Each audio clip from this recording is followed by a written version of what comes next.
Sahabat yang dicintai Allah, alhamdulillah saat ini saya bersama dengan Ustadz Yakub sudah sampai di Madain Saleh. Insya Allah pada kesempatan kali ini saya dan Ustadz Yakub akan mengajak sahabat sekalian untuk berjalan-jalan mengelilingi Madain Saleh dan mencoba untuk mengambil hikmah yang bisa kita petik dari perjalanan kita kali ini.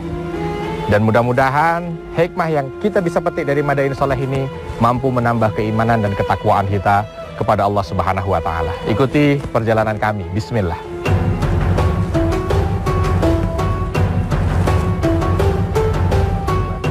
Assalamualaikum warahmatullahi wabarakatuh.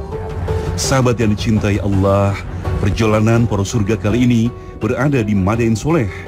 Madain Saleh adalah sebuah daerah peninggalan dari kaum Tsamud yang diazab oleh Allah Subhanahu wa Ta'ala. Mereka diazab akibat kesombongannya serta lupa akan kodrat mereka sebagai makhluk ciptaan Allah Subhanahu wa Ta'ala. Sisa peninggalan sejarah dari kaum Tsamud ini masih bisa kita saksikan agar menjadi bukti bagi kita untuk memetik hikmah dan pelajaran akan kekuasaan Allah Subhanahu wa Ta'ala. Madain Saleh berarti kota soleh, karena wilayah ini dahulunya merupakan tempat Nabi Saleh alaihissalam diberikan amanah oleh Allah Subhanahu wa Ta'ala untuk menyampaikan wahyu pada kaum Tsamud. Kota kuno yang berada di antara Hijaz dan Syam ini dahulu bernama Al-Hijr atau yang berarti bukit berbatu. Karena wilayah yang berada di sebelah barat laut kota Al-Ula ini memang terdiri akan bukit-bukit berbatu yang besar, layaknya gugusan-gugusan gunung. Sahabat yang dicintai Allah, alhamdulillah saat ini saya dengan Ustadz Yakub sedang berada di salah satu bangunan. Namanya apa ini Ustadz?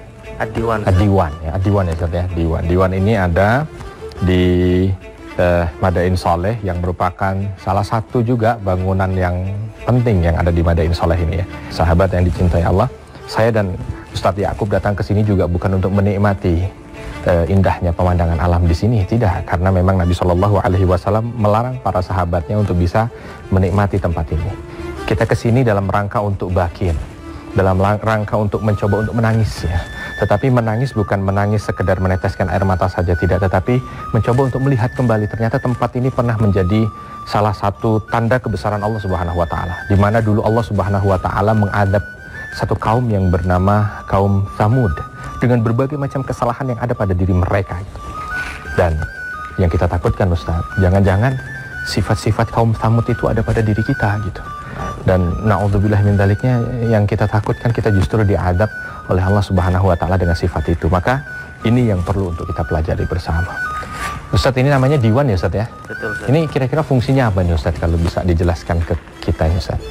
Diwan ini merupakan tempat berkumpulnya kaum Tsamud tadi untuk menyembah berhala-berhala mereka. Oh gitu ya. Mereka berkumpul di sini. Jadi mereka berkumpul di sini.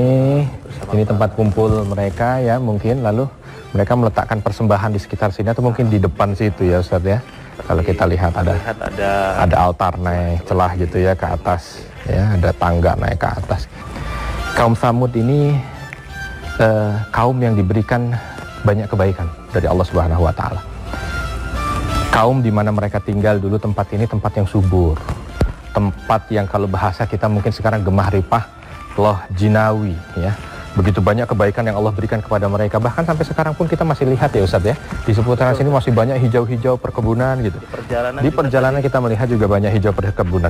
Ditambah lagi dengan pemandangan yang begitu indah ya, bukit merah, hijau, hitam, beraneka warna.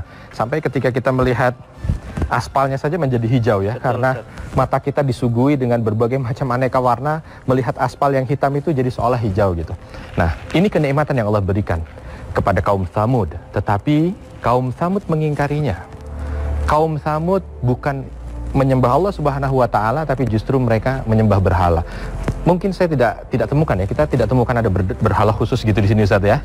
Tapi mungkin dari bentuk pahatan-pahatannya itu seolah-olah seperti gambar seorang dewa, seorang manusia yang mereka pahat dan mungkin mereka sembah. Termasuk tempat ini, tempat di mana mereka, tadi Ustadz Yakub bilang, mereka memotong sesembahan lalu dipersembahkan kepada dewa mereka. Nah setelah itu Allah Subhanahu wa Ta'ala mengutus Nabi Saleh. Allah Subhanahu wa Ta'ala utus Nabi Saleh dari kalangan mereka, dan Allah Subhanahu wa Ta'ala perintahkan Nabi Saleh untuk mampu mendakwahkan tauhid. Maka kalau kita lihat dalam beberapa cerita tentang Nabi Saleh, Ustaz, di dalam surah An-Naml, di dalam surah Hud, banyak sekali poin-poin yang Allah tekankan agar mereka ini menyembah Allah Subhanahu wa Ta'ala.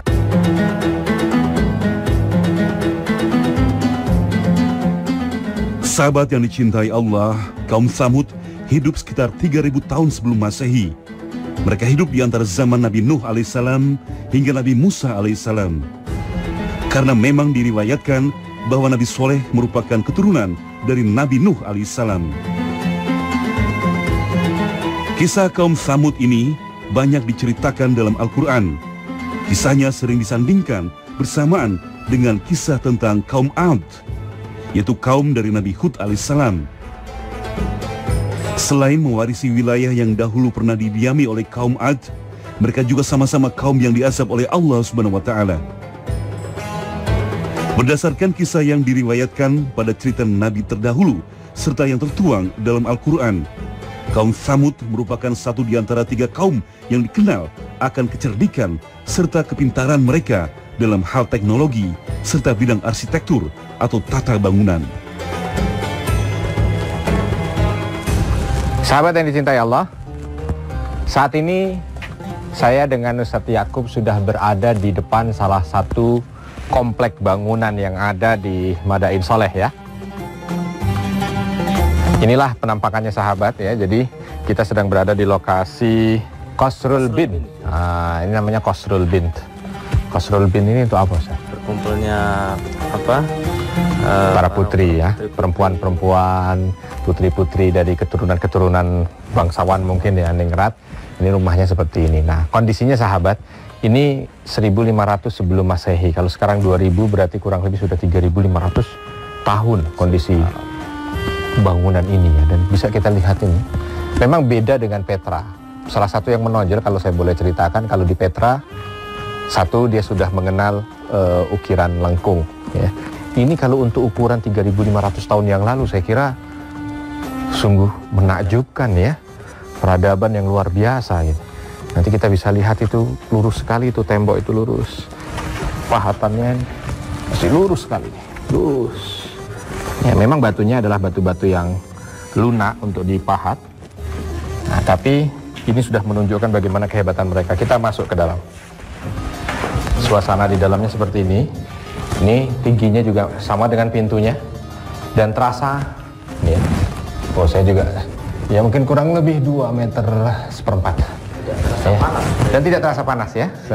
Jadi adem, sejuk. Dia sudah pintar untuk membuat bagaimana pola bangunan. Ya. Jadi sirkulasi udara itu masuk dan bisa keluar dengan dingin. Nah, di sini ada kamar-kamar mungkin yang disediakan atau bilik-bilik yang disediakan untuk mereka tinggal, ada 5 bilik ya. Dan tentunya model dalam ruangannya berbeda antara satu dengan yang lain. Ada, nanti kita lihat ada tempat-tempat yang disediakan dengan rak-rak gitu ya. Biasanya kita mungkin untuk perlengkapan, ada juga yang lain. Nah, ini bentuknya seperti dicacah begini ya. Tidak, kalau di depan halus, kenapa ini tidak halus? Mungkin ini adalah motif ya. Jadi motif temboknya karena kala itu kan, nah, wallpaper bahasa kita kan ada wallpapernya ya. Jadi mereka sengaja bikin motif yang seperti ini, yang kala itu memang tidak dikenal cat ya, alami saja dari batu gunung. Saya teringat dengan salah satu firman Allah dalam surah Al-Fajr, Ustaz, berkaitan dengan cerita kaum Tsamud. Wa tsamud alladzina jabus sakhra bil wad. Allah sampaikan dengan kalimat tegas kaum Tsamud. Kaum Tsamud, bahwa kaum Tsamud itu punya kemampuan jabus sakhra. Dia mampu untuk melubangi gunung bilwad di lembah, dan ini tempatnya lembah ya Ustaz ya. Jadi kekuatannya luar biasa ya. Dia punya keahlian sahabat, dia punya kecerdasan, dia punya kemampuan yang mungkin untuk saat ini mampu membuat orang itu tercengang secara duniawi. Tetapi kenapa ini tidak menjadi sesuatu yang mampu untuk dibanggakan? Karena apa? kemampuan dan kecerdasannya itu tidak diimbangi dengan kecerdasan iman. Maka disampaikan oleh Allah dalam ayat berikutnya, mereka itu toghaw fil bilad, mereka itu sombong orangnya, fa'aktsaru fihal fasad, dan dia itu memperbanyak perbuatan-perbuatan fasad, kerusakan. Kalau kita lihat kalimat fasad di sini, kerusakan apa? Mereka membangun kok, mereka mampu membuat peradaban kok disebut kerusakan? Maka kalau bisa kita simpulkan, kerusakan yang disampaikan oleh Allah di sini adalah kerusakan iman, kerusakan akhlak. Jadi yang bisa kita ambil pelajaran dari sini sahabat, semaju apapun sebuah peradaban, secanggih apapun kemampuan seseorang untuk menciptakan hal-hal yang spektakuler, kalau tidak disertai dengan kecanggihan dan kehebatan iman, maka tidak ada apa-apanya di mata Allah. Dia la yusawi janaha ba'udah. Dunia dan isinya saja itu tidak, di mata Allah tidak ada bandingannya dengan sayap nyamuk, ya, kalau tidak diiringi dengan keimanan. Maka ini pelajaran penting buat saya, buat Ustaz Yakub dan kita semua, bahwa hati-hati dengan orang-orang yang terlalu sombong dengan kecerdasan, terlalu sombong dengan kemampuan dan kehebatannya dalam membuat sesuatu yang spektakuler dalam sebuah peradaban, kalau tidak dibarengi dengan keimanan. Karena ketika dia melakukan hal yang seperti itu, justru itu yang akan mendatangkan azab Allah Subhanahu wa ta'ala.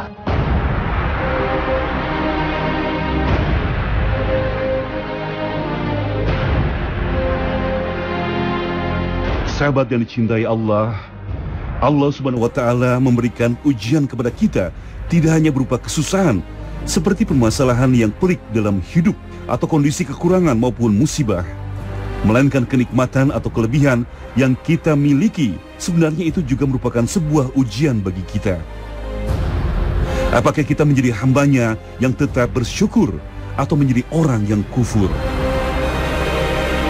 Dalam Al-Quran surah Al-An'am ayat 165 dijelaskan, dan dialah yang menjadikan kamu penguasa-penguasa di bumi, dan dia yang meninggikan sebagian kamu atas sebagian yang lain beberapa derajat untuk mengujimu tentang apa yang diberikannya kepadamu.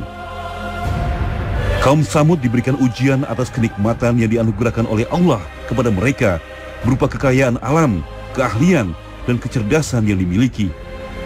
Namun sayangnya, ujian ini tidaklah disikapi dengan baik. Bahkan kaum Tsamud melakukan kerusakan dengan mengingkari akan amanah yang diberikan untuk menjaga mukjizat atas Nabi Shalih alaihissalam yang dihadiahkan oleh Allah Subhanahu wa ta'ala. Sahabat yang dicintai Allah, ini adalah penampakan bentuk-bentuk batu yang ada di Madain Saleh ya. Mungkin agak sedikit punya tekstur yang beda ya. Unik ya. Lucu, batu tapi seperti kayu dimakan rayap. Nah, inilah bentuknya dia, batu-batunya. Dan ternyata tanah ini Allah tidak banyak berikan perubahan, atau Allah berikan sisa dari kehidupan kaum soleh agar kita mampu untuk mengambil hikmah.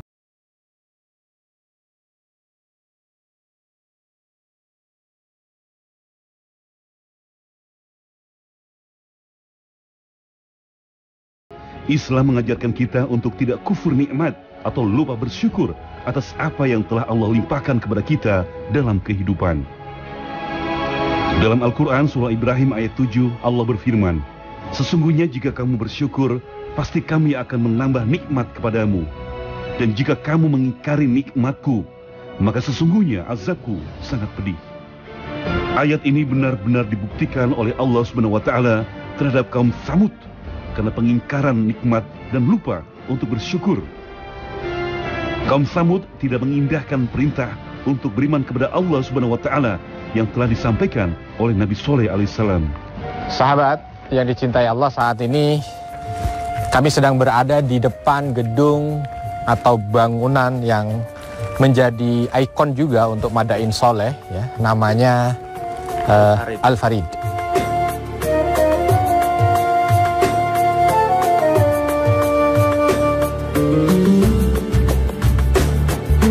Jadi salah satu sebab dia memiliki nama Al-Farid itu karena dia memiliki tekstur yang agak sedikit berbeda. Ternyata itu menjadi hina, bahkan bukan hanya sekedar hina, ya. Pembangkangan mereka terhadap Allah, ketika mereka menyekutukan Allah, menjadikan tandingan bagi Allah gitu ya, mereka mempersembahkan sesembahan, menyembah berhala, ternyata itu yang menjadi pangkal keburukan kehidupan mereka. Maka Allah sampaikan bagaimana itu Ustaz dalam surah Al-Fajr juga lanjutannya. Allah Subhanahu wa taala katakan wasabba alaihim rabbuka sauta azab. Allah limpahkan kepada mereka itu berbagai macam azab. Hati-hati sahabat. Kita belajar dari tempat ini, dan ini yang menjadi inti, bahwa ternyata pengingkaran seseorang kepada Rabb Subhanahu wa taala ketika mereka kufur terhadap apa yang sudah disampaikan dari Allah Subhanahu wa taala, merusak keimanannya dengan kemaksiatan yang ada pada mereka, dan ternyata ini yang menjadikan mereka mendapatkan berbagai macam azab. Azab yang diberikan oleh Allah Subhanahu wa taala kepada kaum Tsamud ini adalah petir. Petir itu membunuh mereka semua yang ada di sini. Tidak cukup itu, mereka digoncangkan sehingga semua bangunan mereka ini hancur dan mereka terkubur dari hasil kecerdasan yang mereka miliki. Ini yang disisakan sama Allah Subhanahu wa taala. Allah sisakan sebahagian, ini bukan semuanya. Allah sisakan sebahagian agar kita sebagai manusia ini mampu untuk mengambil i'tibar, mengambil ibrah. Disinilah tempat lokasi di mana seorang manusia atau satu kumpulan manusia diazab oleh Allah dengan kecerdasannya. Bahkan azabnya itu mereka menderita dengan kecerdasan yang mereka miliki, karena rumah-rumah yang mereka banggakan ini, rumah-rumah yang mampu melindungi mereka itu bahkan terkenal di seantero jagat ini, justru itu yang ambruk dan mencederai mereka, bahkan membunuh mereka. Semoga ini juga menjadi pelajaran. Hati-hati kalau hidup kita ini saat ini merasa susah, banyak kesempitan dalam kehidupan. Coba lihat dulu deh ke kita. Jangan-jangan ada kemaksiatan yang kita kerjakan, ada pengingkaran dan pembangkangan dari perintah-perintah Allah sehingga itu tidak kita kerjakan. Ada kewajiban yang Allah perintahkan, kadang-kadang kita masih menduakan kewajiban itu dengan yang lain. Jangan-jangan ini merupakan awal di mana Allah berikan sauto azab, berbagai macam bentuk azab. Azab tidak harus seperti azabnya kaum Tsamud, tapi bisa jadi berupa kesempitan, kesulitan hidup. Kita rasa kehidupan kita senantiasa dihiasi dengan ketidaknyamanan, was-was, sedih. Dan yang paling parah lagi adalah ketika kita diazab dengan tidak bisa merasakan kenikmatan ibadah. Susahnya kita sholat, susahnya kita tadabbur, susahnya kita baca Quran, beratnya kita bersedekah walaupun kita mampu. Hati-hati, ini adalah azab yang terberat bagi kita. Karena ketika Allah sempitkan seseorang untuk tidak bisa merasakan kenikmatan ibadah, maka pada hakikatnya Allah tidak ridho bagi dirinya untuk bisa masuk ke dalam surganya, dan tidak ridho untuk bisa mendapatkan rahmatnya.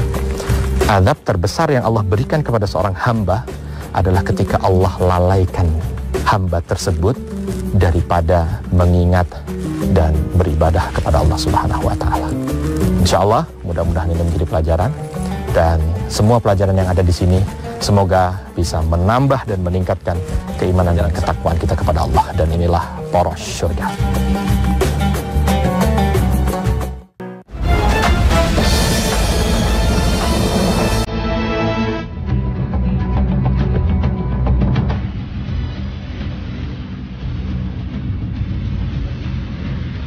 Sahabat yang dicintai Allah, dari lokasi yang pernah diazab oleh Allah Subhanahu wa taala, kita bersama-sama menggali banyak pelajaran.